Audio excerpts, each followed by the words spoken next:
দিনাজপুরের চিরিরবন্দর উপজেলার ideal residential model school junior বৃত্তি পরীক্ষার ফলাফলে অনন্য সাফল্য অর্জন করেছে।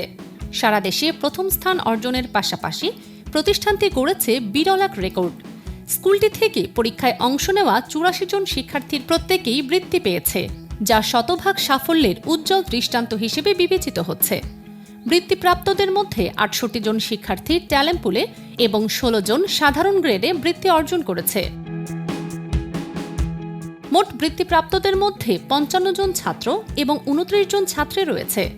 একক কোনো প্রতিষ্ঠান থেকে এত সংখ্যক ট্যালেন্ট পুলে বৃত্তি পাওয়ার ঘটনাও এটি সর্বোচ্চ বলে জানা গেছে। দিনাজপুর শিক্ষা বোর্ডের সহপরীক্ষা নিয়ন্ত্রক মোহাম্মদ রেজাউল করিম চৌধুরী এই সাফল্যকে বোর্ডের ইতিহাসে সেরা অর্জন বলে উল্লেখ করেছেন। তিনি জানান, শুধু দিনাজপুর শিক্ষা বোর্ড নয়, অন্যান্য বোর্ডেও এক প্রতিষ্ঠান থেকে শতভাগ বৃত্তি এবং এত বিপুল ট্যালেন্ট পুল বৃত্তির নজির এখনও পাওয়া যায়নি। প্রতিষ্ঠানটির পরিচালক অধ্যক্ষ মোহাম্মদ মমিনুল ইসলাম মমিন এই কৃতিত্বের পেছনে শিক্ষক, শিক্ষার্থী ও অভিভাবকদের সম্মিলিত প্রচেষ্টার কথা তুলে ধরেন।